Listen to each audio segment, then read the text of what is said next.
Hello friends, welcome to Vanit classes. Today we will talk about history. History को 3 parts में बांटा गया है: एशियंट हिस्ट्री, मेडिवल हिस्ट्री और मॉडर्न हिस्ट्री। एशियंट हिस्ट्री में सिविलाइजेशंस के बारे में बताया गया है। मेडिवल हिस्ट्री में डायनेस्टीज़ के बारे में बताया गया है, जो राजा लोग थे जैसे हुमायूं हो गए, बाबर हो गए, इन सब के बारे में बताया गया है। मॉडर्न हिस्ट्री में जो हमें इंडिया से आज़ादी मिली, गांधी जी के बारे में, उनके आंदोलन के बारे में, इन सब के बारे में बताया गया है। तो आज हम आपसे बात करेंगे एशियंट हिस्ट्री के बारे में। तो चलिए स्टार्ट करते हैं वीडियो। आप सभी को पता होगा कि एशियंट हिस्ट्री की जो स्टार्टिंग हुई है वो सिंधु घाटी सभ्यता यानी इंडस वैली सिविलाइजेशन से होती है। इंडस वैली सिविलाइजेशन को सबसे पुरानी सभ्यता माना गया है। सिंधु सभ्यता सबसे पुरानी सभ्यता मानी गई है। यहाँ के जो लोग थे उनको द्राविड़ लोग भी कहते थे, और भारत के मूल निवासी तो थे ही, उनको द्रविड़ लोग बोला जाता था। सिंधु सभ्यता का पता हमें जॉन और विलियम बर्टन से 1857 में, जब कराची से जो लाहौर के बीच में जो रेल पटरी बिछ रही थी, उसके दौरान हमें पता चला था सिंधु सभ्यता के बारे में। सिंधु सभ्यता हमारी 5000 साल पुरानी सभ्यता है। सबसे पुरानी सभ्यता 5000 साल पुरानी सभ्यता है। इस सभ्यता के लोग ईंटों का प्रयोग ज़्यादा करते थे। इस सभ्यता के लोग ईंटों का प्रयोग ज़्यादा करते थे, जैसे कि जो अपने हथियार बनाने के लिए ये ईंटों और पत्थरों का प्रयोग करते थे। इंडस वैली सिविलाइजेशन का सबसे छोटा शहर था अलादीन्हो। इसका सबसे बड़ा शहर है Mohenjodaro. Indus valley civilisation Sindhu घाटी सभ्यता का जो बंदरगाह था वो गुजरात लोथल में स्थित था। जो मोहनजोदाड़ो का सबसे बड़ा भवन था वो था धन्यागर। इंडस वैली सिविलाइजेशन में सबसे बड़ा जो भवन था वो था धन्यागार। इस सभ्यता में जो प्रथाएं थी, जैसे पर्दा प्रथा, बाल विवाह, जादू टोना, तंत्र मंत्र, पुनर्जन्म, इन सब का ज़्यादा प्रचलन था, इन सब की ज़्यादा महत्व थी।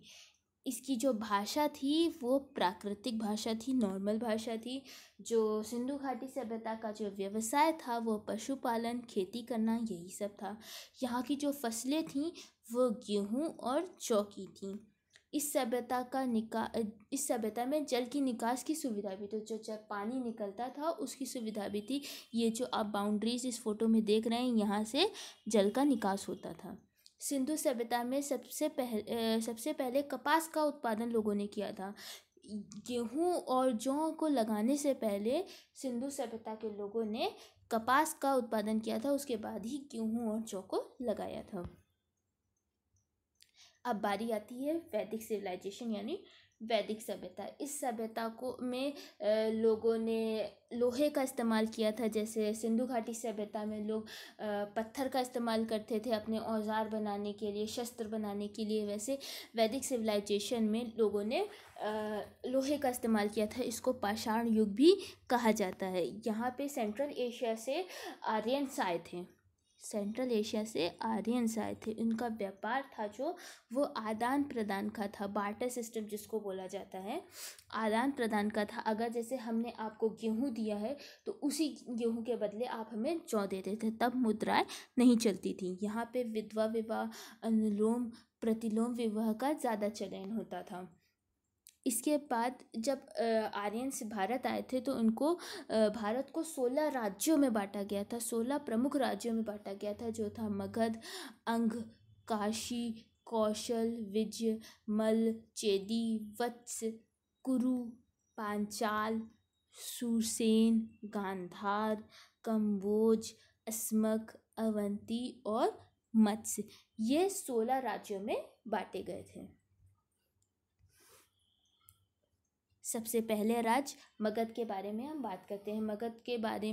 मगध मध्य महाभारत युग से है। आपने अभी जो 16 राज्य देखे उसमें से पांचाल, गांधार, ये सब महाभारत काल से ही है। तो सबसे पहली और प्राचीन राजधानी मगध की कौन सी थी? गिरिब्रज थी। गिरिब्रज मगध की सबसे पुरानी राजधानी थी। राजा बिम्बिसार इसके पहले मगध के राजा थे। राजा बिम्बिसार जो थे वो मगध के सबसे पहले शासक बने थे। इन्होंने हर्यक वंश की स्थापना की थी। इन्होंने सबसे पहले हर्यक वंश की स्थापना की थी। जो मगध में सबसे पहला वंश था वो कौन सा था? हर्यक वंश था। तो सबसे पहले जो राजा बने थे वो थे बिंबिसार, हर्यक वंश के। हर्यक वंश राजा बिंबिसार के जो पुत्र थे अजातशत्रु, उन्होंने अपने पिता की हत्या की थी और उसके बाद सिंहासन ले लिया था। शिशुनाग, इन्होंने नाग वंश की स्थापना की थी। हर्यक वंश के बाद नाग वंश की स्थापना हुई थी जो शिशुनाग ने की थी। नंद वंश, जो महापद्मानंद ने स्थापना की थी। नंद वंश में ही सिकंदर और पोरस का युद्ध हुआ था, जिसमें सिकंदर ने राजा पोरस को हराया था। सिकंदर और पोरस का युद्ध झेलम नदी के किनारे हुआ था। इसमें नंद वंश के राजा नंद ने भी भाग लिया था, इन्होंने भाग लिया था। उसके बाद आती है बारी चंद्रगुप्त मौर्य की। राजा नंद को मार के इन्होंने मौर्य वंश की स्थापना की थी। Okay guys, thank you. अगर आपको ये वीडियो अच्छा लगा हो तो प्लीज़ लाइक, शेयर और सब्सक्राइब करें। Thank you.